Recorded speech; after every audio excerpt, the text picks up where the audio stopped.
Mis hermanos, la clase de hoy tiene por título ¿Existió Jesús? ¿Resucitó Jesús? Ese será el tema de nuestra clase. Hemos venido estudiando cómo defender nuestra fe y una de las principales maneras en que nuestra fe es atacada es hacia la persona de Jesucristo, y no es para menos.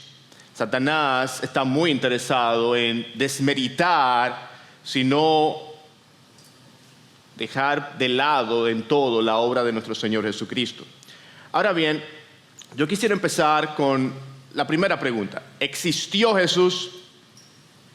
Empiezo con esta frase de un teólogo y filósofo alemán del siglo pasado que decía: el Jesús del Nuevo Testamento no es un personaje histórico, sino una figura mitológica construida a partir de conceptos religiosos anteriores y desarrollada por la comunidad cristiana primitiva.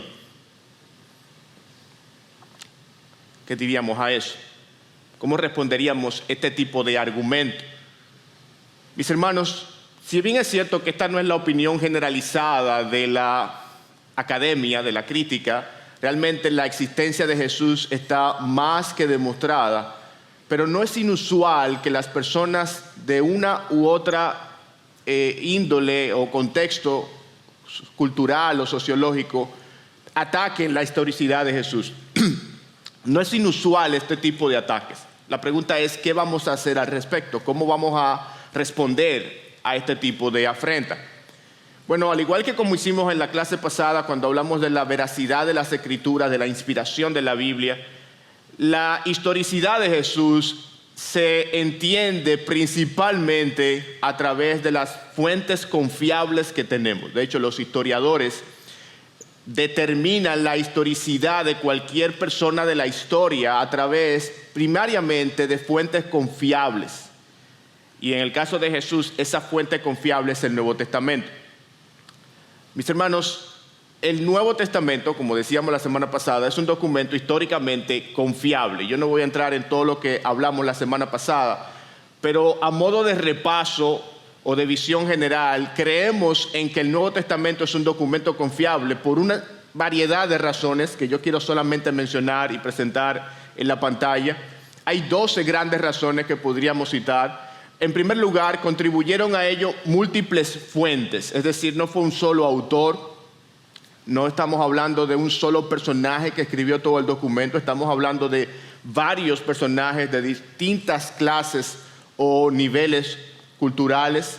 Tenemos miles de manuscritos del Nuevo Testamento, casi 6,000 de ellos, en comparación con apenas unos cientos de los principales otros libros antiguos contemporáneos con el Nuevo Testamento. Los manuscritos fueron tempranos. Recuerdan que hablábamos de la necesidad de que un manuscrito fuera escrito en la fecha o en la época en que sucedieron los hechos. El Nuevo Testamento supera con creces a los demás libros antiguos. Apenas unos 20 o 30 o 40 años después de la historia relatada, ya los libros estaban siendo escritos. Los documentos son una colección de relatos de testigos presenciales. Una de las cosas que los historiadores hacen cuando tratan de verificar la veracidad histórica de un personaje es definitivamente los que relatan su existencia fueron testigos presenciales de ese personaje, estuvieron ahí, y en el caso de los autores del Nuevo Testamento así fue. Fuentes no cristianas confirman detalles importantes, y eso es lo que vamos a ver a continuación en la clase de hoy. También podemos reconstruir todo el Nuevo Testamento usando las citas de los padres de la iglesia. Los padres de la iglesia son los discípulos de los discípulos, aquellos que lideraron la iglesia tras la muerte de los apóstoles. Y hay unas 25,000 citas de estos padres de la iglesia que si el Nuevo Testamento se hubiese perdido, si perdiéramos todo el Nuevo Testamento, se podría reconstruir completamente, prácticamente, a partir de estas citas de los padres de la iglesia. Pero hay más.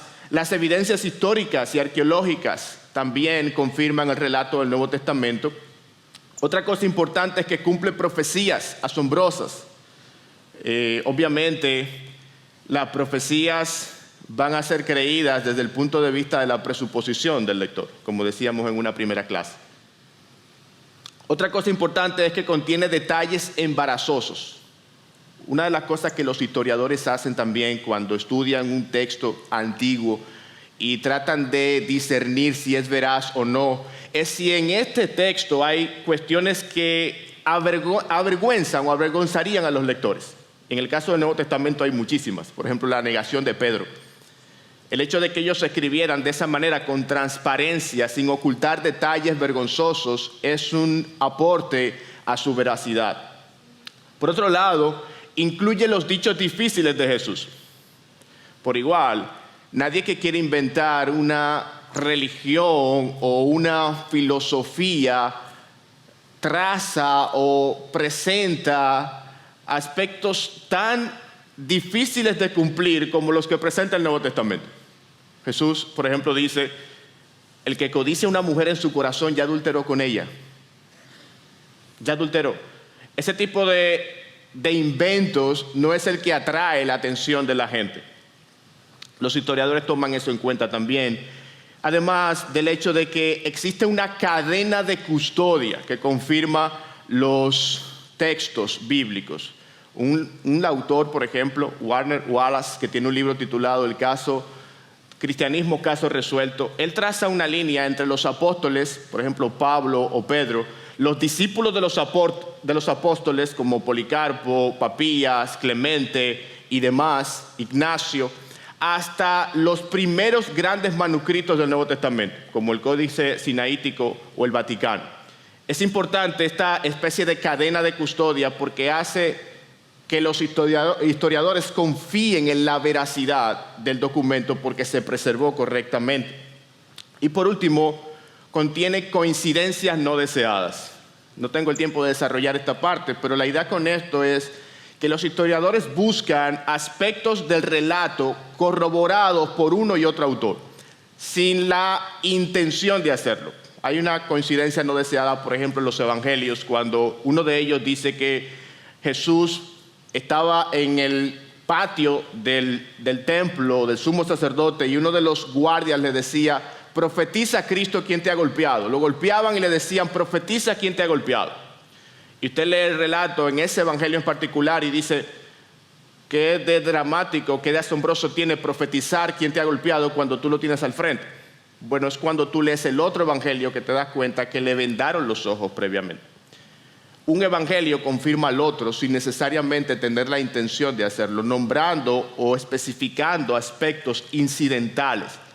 Bueno, todos y cada uno de estos detalles son cosas que los historiadores toman en cuenta para confiar o no en un documento antiguo. Así que, sin duda alguna, el Nuevo Testamento es la fuente primaria de información acerca de Cristo y es un documento confiable.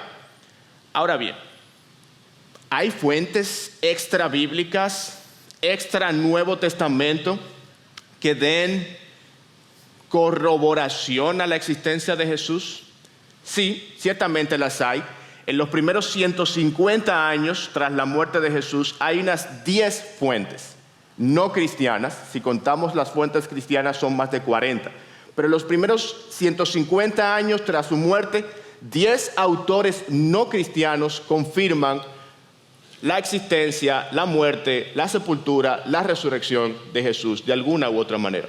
Y dicho sea de paso, hay que decir que estos autores no tenían ninguna intención en el cristianismo, no tenían ninguna intención de aupar el cristianismo. De hecho, hablaron o escribieron desde la hostilidad. Eran antagónicos, de hecho, al cristianismo. Vamos a ver qué nos dicen estos autores. En primer lugar, vamos a ver autores paganos hostiles, es decir, no judíos, griegos principalmente, o romanos. Estos historiadores hablaron acerca de hechos de la vida de Jesús que son clave en la historia de Jesús y que relatan los evangelios. El primero de ellos es un autor llamado Talo. No tenemos los escritos de Talo, de hecho, los tenemos por otro autor que escribió en el siglo III, llamado Julio el Africano. Pero Talo escribió en el primer siglo. Los documentos que escribió se perdieron, no nos llegaron de la antigüedad como muchos otros documentos. Pero él, en su en su libro, en el libro que citó Julio el Africano, dice lo siguiente acerca de cierta oscuridad que se dio en la crucifixión de Cristo. Una oscuridad terrible se apoderó del mundo entero y las rocas se partieron por un terremoto y muchos lugares de Judea y otros distritos se derrumbaron. Talo, dice Julio el Africano, en el tercer libro de su historia llama a esta oscuridad, según me parece sin razón, un eclipse de sol. Noten que Julio el Africano está interpretando lo que Talo escribió en el siglo I, adjudicando esa oscuridad a un eclipse. De modo que aquí tenemos al menos la enseñanza o el relato, la referencia de que durante la crucifixión de Jesús hubo una oscuridad extraña. Otro autor es uno muy conocido llamado Cornelio Tácito, un autor romano que, dicho sea de paso, era senador durante el reinado de Vespasiano y era uno de los principales historiadores del primer y segundo siglo. Muy confiable por todas las referencias históricas que fueron comprobadas siglos después. Bueno, este autor en sus anales escribe lo siguiente acerca de cómo Nerón, el emperador, culpó a los cristianos tras el incendio de Roma. Y dice, por consiguiente, para deshacerse de la fama, Nerón culpó a los culpables e infligió las torturas más exquisitas a una clase odiada por sus abominaciones, llamados por el populacho cristianos. Cristo, de quien proviene el nombre, sufrió la pena máxima durante el reinado de Tiberio a mano de uno de nuestros procuradores, Poncio Pilato. ¿Qué tenemos aquí? Un relato del primer siglo, finales del primer siglo, en donde se confirma que Cristo murió en una cruz en la época o durante el reinado de Tiberio César y bajo el régimen de Poncio Pilato en Judea. Él dice otras cosas más, como que sus seguidores ya estaban en Roma para esa época. Otro autor es un filósofo sirio llamado Mara ben Serapión, no Sarampión, sino Serapión. Este autor, también muy poco conocido en la antigüedad, en la actualidad, escribió una carta a su hijo, a uno de sus hijos, para alentarlo, y comparó la vida de Jesús con la vida de otros filósofos anteriores a Jesús, como Pitágoras y Sócrates. Él dice, ¿qué beneficio obtuvieron los atenienses al ejecutar a Sócrates? El hambre y la peste cayeron sobre ellos y como castigo por su crimen, o los habitantes de Samos por quemar a Pitágoras. En un instante su país quedó cubierto de arena. O los judíos por asesinar a su sabio rey. Después de esto su reino fue abolido. Dios vengó a estos hombres con justicia. El sabio rey sobrevivió en las enseñanzas que promulgó. Este hombre no era cristiano, no era ni siquiera judío, no tenía ningún interés en el cristianismo. Sin embargo, compara a Jesús con figuras que todo el mundo tiene por históricas, Pitágoras y Sócrates. Y añade que para esa época, finales del siglo I, Jesús era conocido como un hombre sabio, como un rey sabio. Por otro lado, tenemos los escritos de Flegón. Era igual que Talo, un autor del siglo I, que los escritos no sobrevivieron. Es Julio el Africano, por igual, que cita a Flegón con algo parecido a lo anterior acerca de la oscuridad que hubo en el tiempo de la muerte de Jesús. Y dice otra vez Julio el Africano, Flegón registra que en tiempos de Tiberio César, en la luna llena, se producía un eclipse total de sol desde la 6ª hasta la 9ª hora. ¿Qué dicen los evangelios?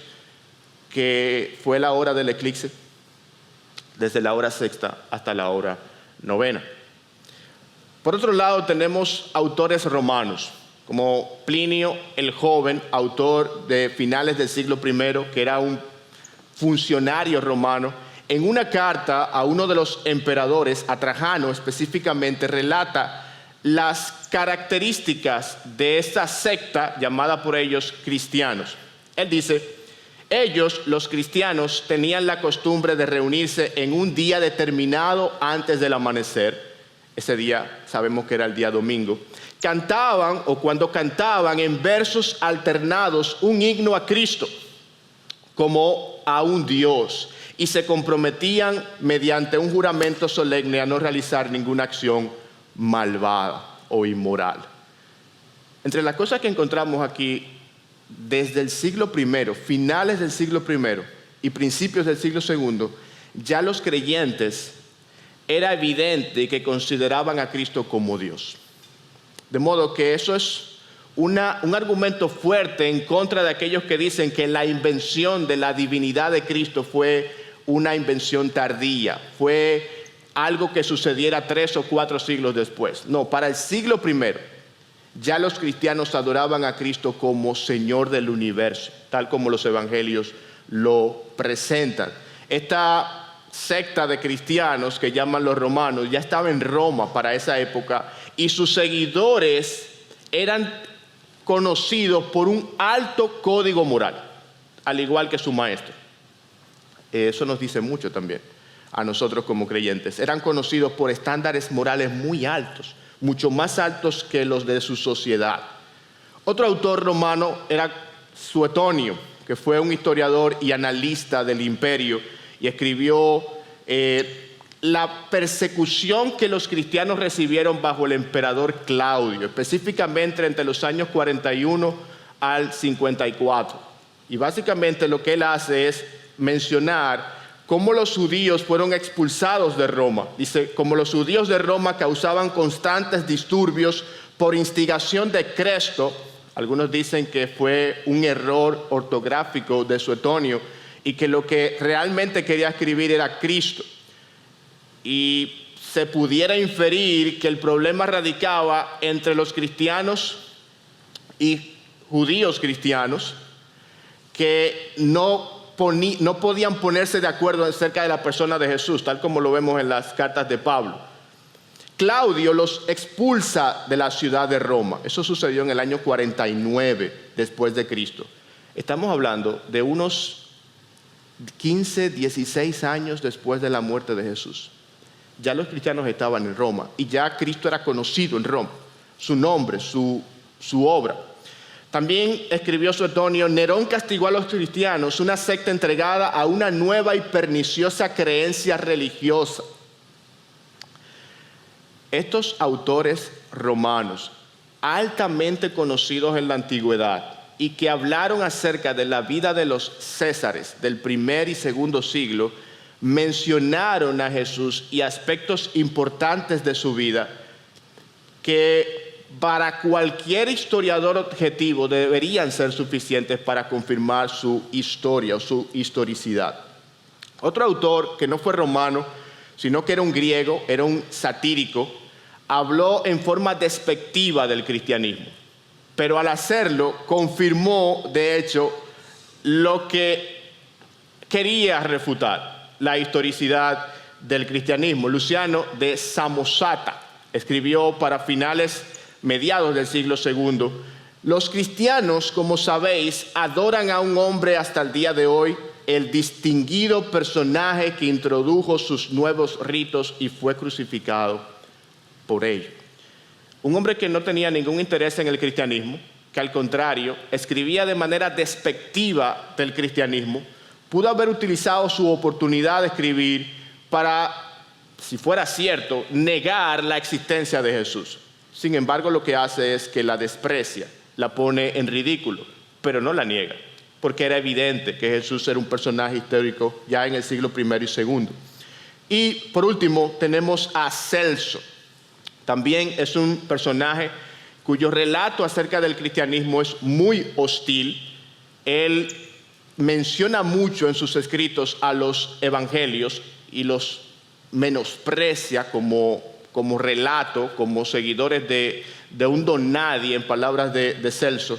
Y él habla lo siguiente: Jesús había venido a un pueblo de Judea y era hijo de una pobre mujer judía que se ganaba la vida con el trabajo de sus propias manos, refiriéndose a la madre de Jesús, María.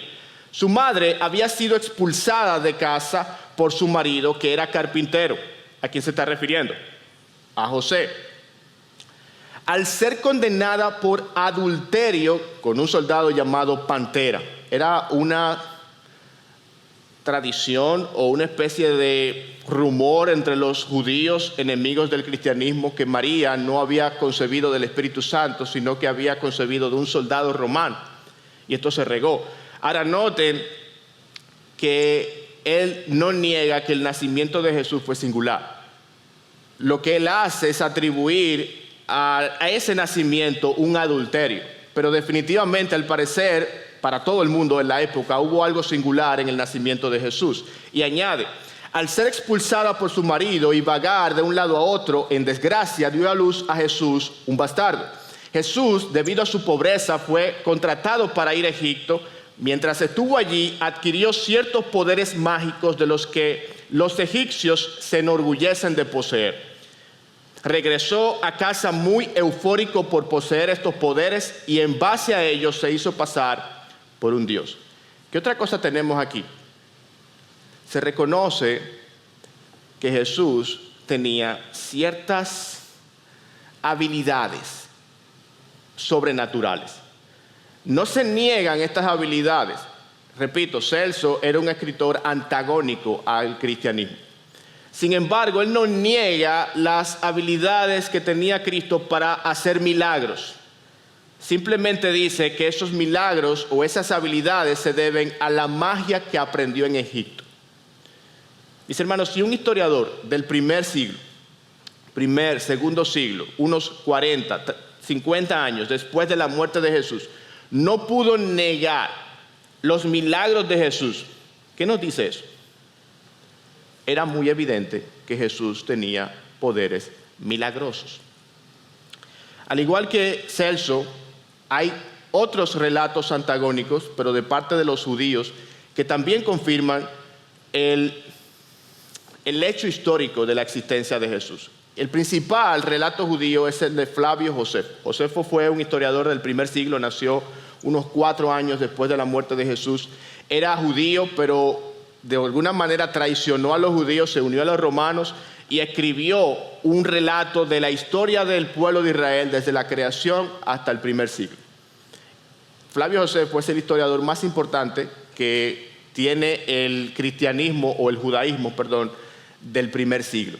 Él menciona a Jesús en varios relatos. De hecho, menciona a Juan el Bautista y relata la muerte de Jacobo, el hermano de Jesús, y lo llama a sí mismo hermano de Jesús. El martirio de Jacobo es relatado esencialmente por Flavio Josefo.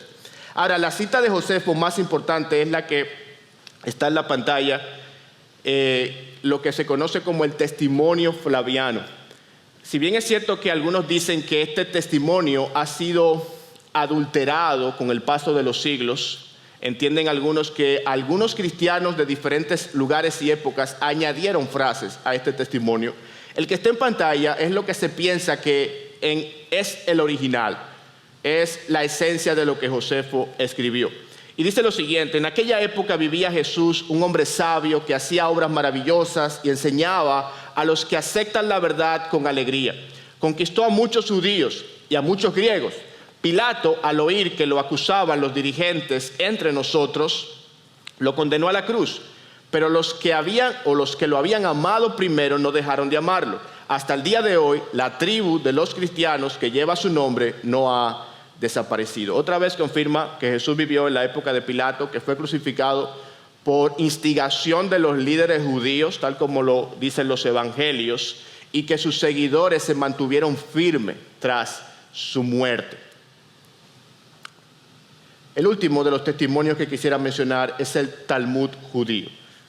Era una especie de comentario de las escrituras judías. Y en el caso del Talmud judío se escribió o se puso por escrito en el siglo V, pero las enseñanzas que contiene son fielmente recolectadas del primer y segundo siglo. Se piensa que recolecta o mantiene la esencia de lo que los judíos creían en los primeros 2 siglos de la era cristiana. Es interesante también notar que los enemigos, los judíos, tampoco niegan las capacidades milagrosas de Jesús. Jesús practicó la magia y extravió a Israel, dice el Talmud judío. Ellos no negaron que Jesús tenía poderes milagrosos, otra vez.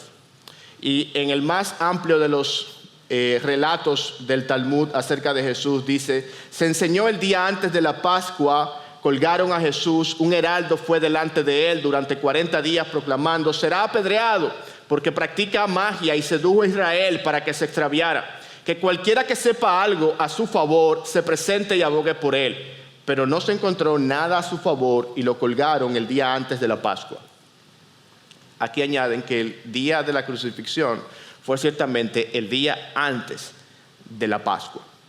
Mis hermanos, ¿qué tenemos con todas estas citas? ¿A dónde queremos llegar con eso? Tenemos una gran cantidad de citas, 10, y usted dirá, ¿una gran cantidad de citas? 10. Bueno, cuando usted piensa en que la mayoría de los escritos de la antigüedad se han perdido, en que incluso en la antigüedad eran muy pocos las personas capacitadas para escribir, eran muy pocos los que tenían la capacidad académica y los recursos económicos que se necesitaban para poner por escrito la historia. Añádale a eso que quienes podían hacerlo se interesaban primariamente en la vida de los emperadores, reyes, conquistadores militares o políticos. La gente no estaba interesada en un rabino de una región insignificante del Imperio Romano. Cristo para nosotros es todo, y en la actualidad su nombre es extraordinariamente conocido en el mundo. Pero hace 2000 años no era así. No había mucho interés en un historiador romano o griego en escribir acerca de un líder judío, de una pequeña secta religiosa. Sin embargo, cuando usted compara las referencias históricas de Jesús con la de su contemporáneo más famoso, ¿saben cuál fue el contemporáneo más famoso de Jesús? Tiberio César, el emperador de Roma, no durante el nacimiento de Jesús, sino durante el ministerio de Jesús. De Tiberio César encontramos 9 referencias, si lo pueden colocar en el siguiente slide, 9 referencias no cristianas acerca de su vida. De Cristo encontramos 10 referencias no cristianas, como las que les leí. Si añadimos las referencias de autores cristianos de la época, en el primer siglo, asciende a más de 40. De modo que pudieran parecer pocas, 10 referencias históricas, pero la gran cantidad de datos que añade o que corrobora, obviamente nosotros los cristianos no necesitamos esa corroboración, creemos en la palabra de Dios porque es la palabra de Dios. Pero esta información sirve para derribar argumentos, para aquellos que pudieran llegar a decir cuál es la evidencia histórica de Jesús fuera de la Biblia, porque la hay. Y esta es una pequeña muestra de eso. Bien, esa es la primera pregunta. ¿Existió Jesús? ¿Alguna pregunta acerca de esa pregunta? Aquí. Si nos pueden ayudar con el micrófono por acá.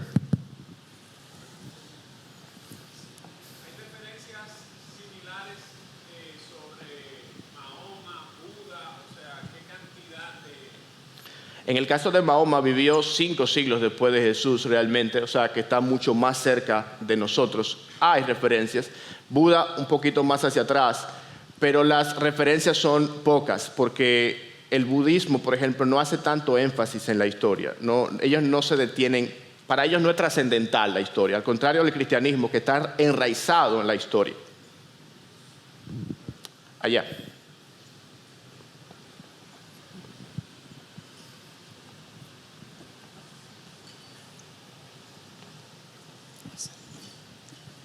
Sí, quería preguntar si existe algún autor de esa época que haga referencia en sus escritos al cristianismo y que activamente pueda negar a Jesucristo. Perdón, no entendí la última parte. O sea, que haga referencia al cristianismo y a sus personajes, pero que también niegue la existencia de Jesucristo. Mira, en el caso de los autores del primer siglo que tenemos, no hay en ese caso. O sea, simplemente si la mencionaron y la negaron, no hay escritos de ese tipo. Ahora, hay muchos otros autores del primer siglo que no mencionaron a Jesús. Es decir, estos no fueron los únicos autores del primer siglo. El hecho de que no lo mencionaran tampoco quiere decir que no creyeran en su existencia, por lo que dije hace un rato. Los historiadores del primer siglo eran muy pocos y el interés era primordialmente los emperadores, reyes, conquistadores. Y en ese caso, lo que hablaron de Jesús nos parecerá poco, pero fue mucho al contexto de la época. Por acá. Una más y continuamos con la segunda pregunta.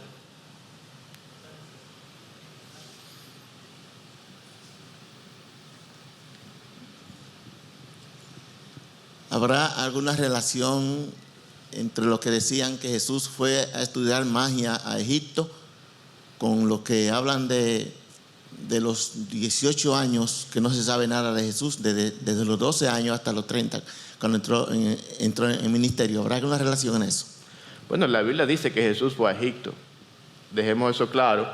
Pero fue siendo un bebé y por la persecución que hubo en tiempos de Herodes. Pero la Biblia dice que inmediatamente regresó a Nazaret, no a Jerusalén o a Belén, sino a Nazaret. Pero la Biblia calla en cuanto a la niñez de Jesús. Yo creo que es sabio que nosotros también callemos en cuanto a la niñez de Jesús. Lo demás sería inferencias. No hay datos, aunque los libros apócrifos que surgieron 100, 200, 300 años después trataron de suplir ese vacío. Hay algunos libros apócrifos por ahí que te van a hablar de cómo Jesús hacía milagros a los 5 o 6 años. Pero era básicamente para responder esa curiosidad que todos tenemos de qué pasó con la vida de Jesús en esos 18 años. Pero hay que aclarar una parte: los evangelios no son biografías propiamente como las entendemos hoy. No son relatos minuciosos de la vida de Jesús. Es una historia teológica, cuyo relato marca el punto central del ministerio y la muerte y resurrección de Jesús. No tiene el interés de detallar toda su vida terrenal. Y a Dios le pareció bien así, de modo que a nosotros debería parecernos bien. No sé si eso responde tu pregunta. La segunda pregunta que tenemos por delante en la mañana de hoy es: ¿resucitó Jesús? El hecho de que Jesús fuera un personaje histórico no necesariamente lo hace trascendental. Lo que lo hace trascendental es su resurrección. De hecho, Pablo está de acuerdo con eso cuando en 1 Corintios dice: si Cristo no ha resucitado, entonces toda nuestra predicación es inútil. Y la fe de ustedes también es inútil. Y nosotros los apóstoles estaríamos todos mintiendo acerca de Jesús, porque hemos dicho que Dios levantó a Cristo de la tumba. En ese caso, todos los que murieron creyendo en Cristo están perdidos. Y si nuestra esperanza en Cristo es solo para esta vida, somos los más dignos de lástima de todo el mundo. ¿Pudo Pablo ser más enfático acerca de la importancia de la resurrección? Yo creo que no. Mis hermanos, en pocas palabras, si Cristo no resucitó de los muertos, tú y yo estamos perdidos. Perdidos en nuestro pecado, sin esperanza.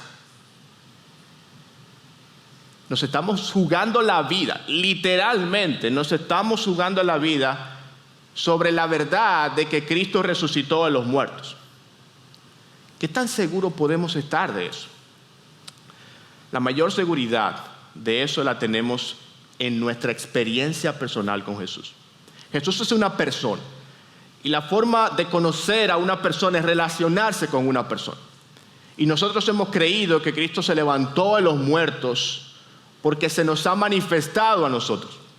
Probablemente no en la forma en que lo hizo en el primer siglo, cuando con su cuerpo de carne y huesos se presentó ante sus discípulos, pero nosotros lo hemos experimentado en nuestra relación con Él.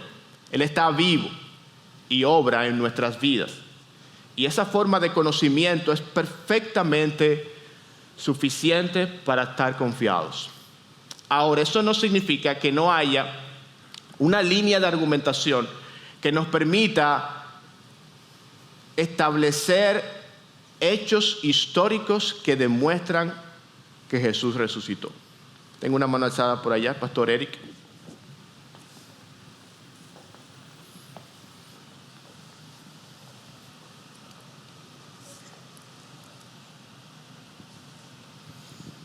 Buenos días. Si bien es verdad que tu argumento es bastante sólido, cuando tú llevas ese argumento a una persona no creyente, no puede entender de la manera que nosotros entendemos ese argumento. En cuanto a mí en lo personal, uno de los argumentos más sólidos es que los mismos apóstoles habían regresado a su vida normal, y eso indicaba que posiblemente ellos no esperaban que Cristo iba a resucitar. Cuando Cristo se les aparece, convence no solamente a Tomás, sino a todos los demás que volvieron a sus afanes y a sus trabajos, y luego esos hombres, que es un hecho histórico, dan la vida por Cristo porque lo vieron resucitado. Amén. Nadie en su sano juicio da la vida por una persona o por llevar a cabo una enseñanza, si no es porque lo vio de primera mano. Y luego Pablo lo ratifica cuando dice que más de 100 personas aún viven, 500. y más de 500 personas aún viven y vieron como testigos. Para mí ese es un argumento sumamente sólido de la época contemporánea de Jesús, de personas que no estaban esperando su resurrección, y como dije antes, incluyendo los propios apóstoles. Así es, de acuerdo totalmente, y lo vamos a ver ahora. De hecho, mencionaba que el hecho de que creamos que Cristo, el hecho de que estemos convencidos de que Cristo resucitó por experiencia personal. Nadie, cuando le predicaron el Evangelio, buscó los libros de historia y verificó, vean acá, ¿cuál es la evidencia de la resurrección? No, usted creyó la palabra porque el Espíritu Santo obró en su corazón y le amaneció la luz del Evangelio, como vimos en una clase anterior. Pero eso no significa que no haya líneas de argumentación que, como decía el pastor Eric, pueden ser citadas para tener una, como dicen los historiadores y abogados, una confianza más allá de toda duda razonable de que Jesús resucitó. Y yo quiero enfocarme en 4 argumentos principales. Hay un montón, pero son 4 los que yo considero son los más convincentes cuando hablamos de la resurrección de Cristo. El primero de ellos, la muerte y la sepultura de Cristo. Y usted dirá, ¿cómo así? Bueno, en el caso de Jesús, su muerte es un hecho mencionado en todos los registros históricos de su vida. Como vimos, tanto en la Biblia como fuera de la Biblia, es muy evidente que Jesús murió en una cruz. Hasta los historiadores hostiles al cristianismo reconocieron ese hecho histórico. Jesús fue crucificado en una cruz. La cruz era una forma común de crucifixión a criminales en la época del primer siglo. Ahora, para nosotros es muy natural entender y apreciar la cruz. De hecho, cantamos acerca de la cruz. Pero eso nos impide entender cuán antinatural era para los del primer siglo concebir un Salvador que fue crucificado. Es decir, es muy poco probable que los cristianos hubiesen inventado a un Salvador crucificado, porque era totalmente contraproducente. Era lo más loco, de hecho, que una gente pudiera pensar. Era la cosa más absurda. Y por eso dice un agnóstico lo siguiente: hoy en día es difícil comprender cuán ofensiva habría sido la idea de un Mesías crucificado para la mayoría de los judíos del primer siglo, puesto que nadie habría inventado la idea de un Mesías crucificado. Jesús realmente debe haber existido, realmente debe haber suscitado expectativas mesiánicas y realmente debe haber sido crucificado. La crucifixión como invento era un invento muy malo. Y también Jesús fue enterrado en la tumba por José de Arimatea, y ustedes han leído eso en los evangelios, que por igual era un invento raro y malo si no hubiese sido real. Porque José de Arimatea era precisamente uno de los líderes religiosos contrarios al cristianismo. Era inverosímil creerlo a menos que fuese verdad.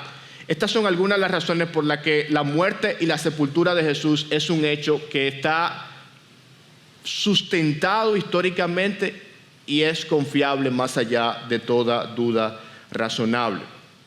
El segundo, quizás el más importante argumento acerca de la resurrección de Jesús, es la tumba vacía. La tumba en la que Cristo fue colocado, el lugar que José de Arimatea proveyó, está vacío hasta el día de hoy. ¿Cómo explicar que está vacío? Bueno, para empezar, el hallazgo de la tumba fue dado por las mujeres. Y usted dirá, ¿qué de especial tiene eso?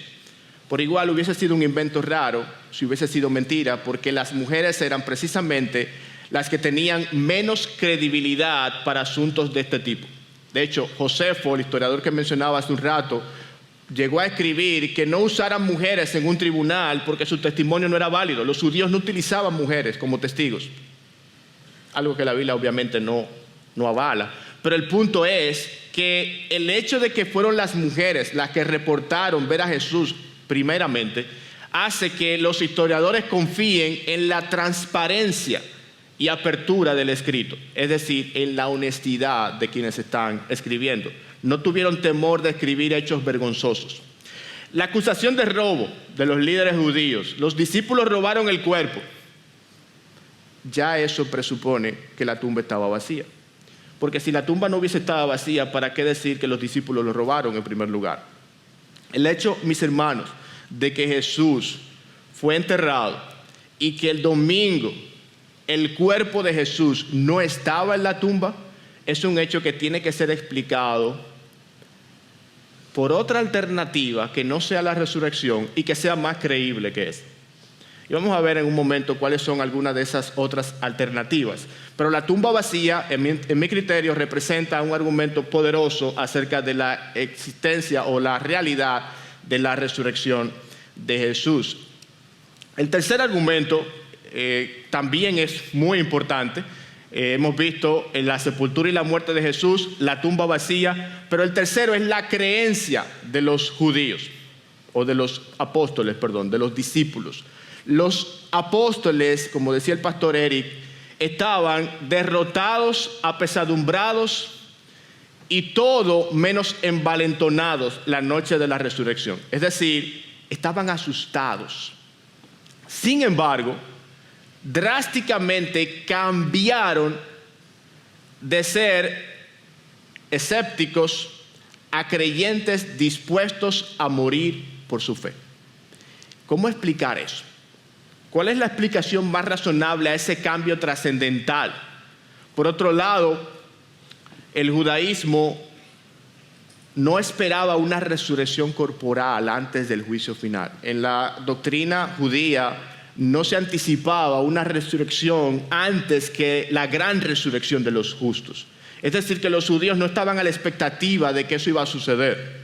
Por eso fue tan asombroso que el supuesto Mesías fuese crucificado, fuese muerto, porque los judíos entendían que el Mesías era el rey que iba a reinar, no aquel que iba a ser muerto. Ellos no anticipaban que él iba a resucitar de los muertos.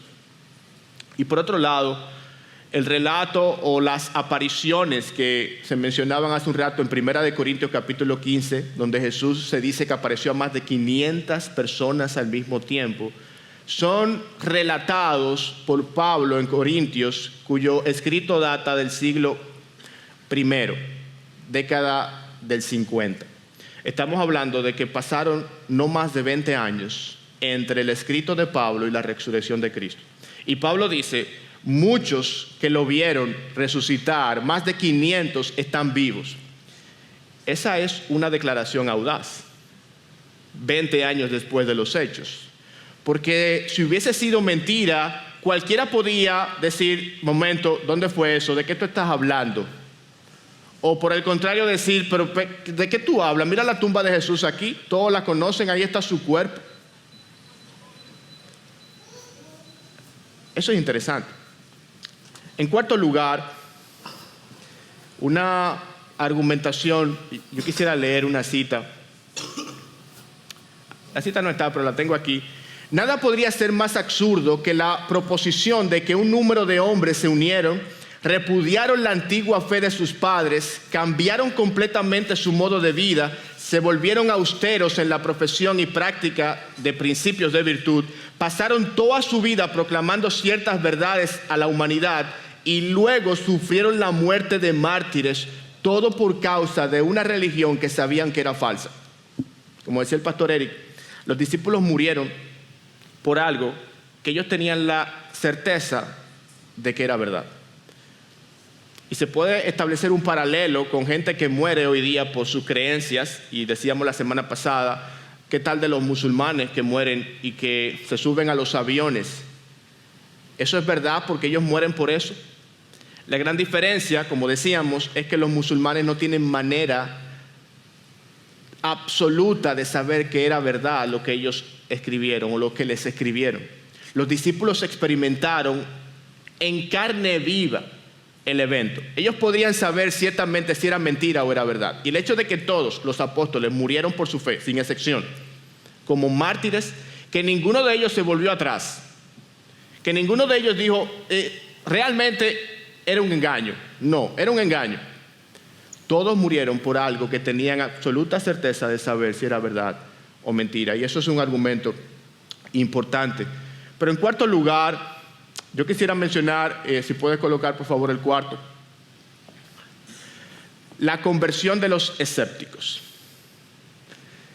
El hecho de que dos personajes, Jacobo, Santiago, el hermano de Jesús, quien no creyó en Jesús durante su vida terrenal, no creía en él. De hecho, se dice en los evangelios que sus hermanos pensaban que había perdido la cabeza cuando Jesús comenzó a hablar de su obra mesiánica. Era escéptico durante todo su ministerio terrenal.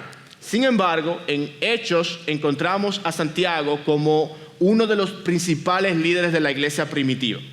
¿Cómo explicar ese cambio radical? Bueno, Pablo en 1 Corintios 15:7 dice que Santiago, Jacobo, recibió la aparición física del Jesús resucitado. Y eso explica ese cambio. Si descartamos la resurrección, ¿cómo vamos a explicar ese cambio radical de parte de Santiago? Pero quizás el más asombroso cambio es el de Pablo, Saulo, que pasó de ser un perseguidor de la iglesia, de matar a creyentes, a ser un perseguido y a finalmente morir también bajo el emperador Nerón por su fe. ¿Cómo explicar ese cambio drástico del apóstol Pablo sin la resurrección de Jesús? Pablo dice que Cristo se le apareció resucitado en el camino a Damasco.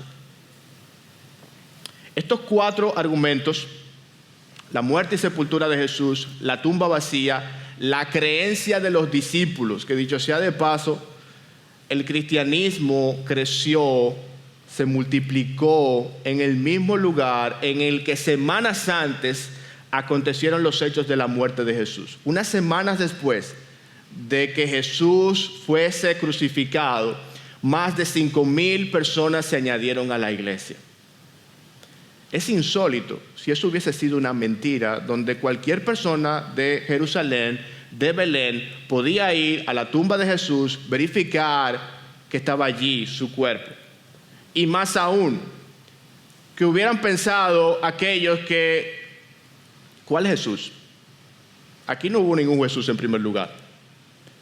Fue allí. No estamos hablando que el cristianismo creció a 10,000 kilómetros de distancia 100 o 200 años después.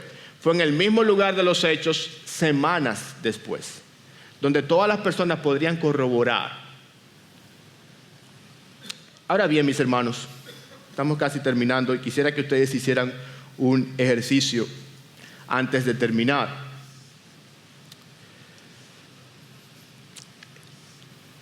Hay 12 hechos que los historiadores dan por sentado relacionados con la muerte y sepultura de Jesús, que solamente voy a mencionar y luego les voy a pedir que hagan un pequeño ejercicio. Aquí están. En primer lugar, Jesús murió por crucifixión, fue sepultado, su muerte ocasionó que sus discípulos perdieran toda esperanza, su tumba fue descubierta vacía y sus discípulos tuvieron experiencias que ellos creían eran apariciones del Cristo resucitado.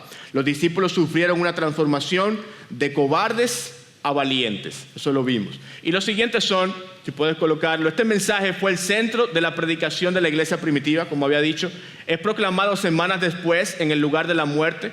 Como resultado de la proclamación de este mensaje, la iglesia nació y se multiplicó. El domingo se convirtió en el lugar oficial de adoración. Judíos convertidos en cristianos dejaron de adorar el sábado, que por siglos por mandamiento de Dios, había sido estipulado como el día de adoración, y de un momento a otro, literalmente, los judíos cambian su tradición milenaria para entonces reunirse y adorar a Dios en vez del sábado, el último día de la semana, el domingo, el primer día de la semana. Sin la resurrección es difícil explicar este cambio. Jacobo, que había sido escéptico, se convirtió en líder de la iglesia de Jerusalén, y Saulo se convierte de perseguidor a perseguido. ¿Por qué la gente, a la luz de estos hechos, no cree la resurrección? ¿Y cuáles son algunas de las explicaciones alternas que se han dado a lo largo de los siglos? Aquí yo tengo, si puedes por favor colocar, esta es una cita que sí es bueno mencionar. Esto es un abogado inglés quien mencionaba la convicción que él tenía como abogado acerca de la resurrección. Él dice lo siguiente: como abogado he estudiado en profundidad las pruebas de los acontecimientos del primer día de la Pascua. Para mí las pruebas son concluyentes, y una y otra vez en el Tribunal Supremo he obtenido el veredicto que se basan en pruebas que no eran tan convincentes. Él dice: yo he ganado casos con pruebas menos convincentes que las que se presentan en la resurrección de Cristo.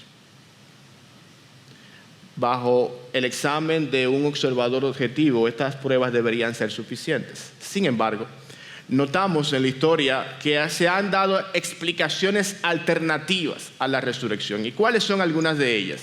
Y eso es lo que yo quiero que hagamos ahora. Estas son algunas de las explicaciones alternativas, como la teoría del desmayo y demás, que los escépticos han dado para explicar los eventos relacionados con la resurrección: el robo del cuerpo, alucinaciones colectivas y la tumba equivocada. Y ahí están las explicaciones de cada una. El desmayo es que simplemente Jesús no murió, que se desmayó y luego se reanimó. La tumba equivocada, que no fueron a la tumba incorrecta, no supieron dónde estaba y pensaron que era esa y por eso estaba vacía, y demás. Yo quiero que ustedes tomen, hay otra también, son 8, ahí están las demás. Yo quiero que ustedes tomen unos 4 minutos y traten de encontrar el problema de estas alternativas a la resurrección. En base a lo que hemos visto y quizás lo que tú has conocido anteriormente, que tú trates de dar una respuesta a cada una de estas explicaciones alternativas. Si pueden tomarle una captura con el celular, así pueden ver las dos y ver cómo nos va. ¿Qué tal si puedes dar una respuesta y luego compartirla al final en los minutos que restan? Así que tómense 4 minutos en parejas o grupos de 2 o 3 para dar respuesta a estas explicaciones alternativas que proveen los escépticos sobre la resurrección.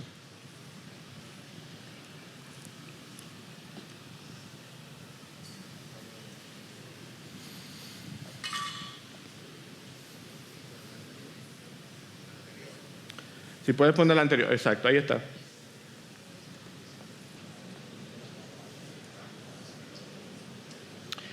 Bien, nos quedan un par de minutos, por eso tenemos que acelerar un poquito. ¿Hay alguien que quisiera compartir las 2 primeras? ¿Alguien que tiene una respuesta puede identificar cuál sería el obstáculo para creer estas 2 primeras explicaciones alternativas? Allá, Pastor Eric. Las primeras 2 están ahí: teoría del desmayo y robo del cuerpo. ¿Por qué no creer en estas alternativas? Si alguien más se puede ir identificando para las 2 siguientes. Bueno, primero, lo del desmayo es porque en teoría los romanos deberían verificar muy claramente que aquel que estaba allí había muerto de muchas formas. Segundo, el haberlo enterrado en una tumba y envuelto en todas esas, porque eran ungüentos, sábanas y demás. En vez de quitarle el desmayo, lo que pudo haber sido es matarlo si no estaba muerto todavía. Pero ese no es un punto tan importante. Para mí el más importante es quién se robó el cuerpo. ¿Por qué? No fueron los apóstoles, porque no estaban esperando eso. No podían ser los judíos, porque iban a demostrar que sí, que el cuerpo no estaba ahí.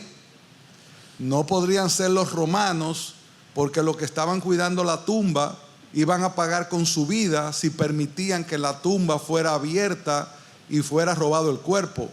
Por lo tanto, de todos los argumentos que están ahí, entre otros, para mí el más convincente es el hecho de no haber encontrado el cuerpo, porque quién lo sacó y con qué razón lo sacó. Porque si aún los que pudieron haberlo sacado para crear la mentira ya no creían en ese momento hasta que no lo vieron. Si me permites añadir solamente como hay 3 libros: ¿Quién movió la piedra?, de Morrison, Sí. El caso de Cristo, de Lee Strobel, y Evidencia que exige un veredicto, de Josh McDowell, que son libros fundamentales en cuanto a esos temas que tú estás tratando y que recomendamos. Así es, así es.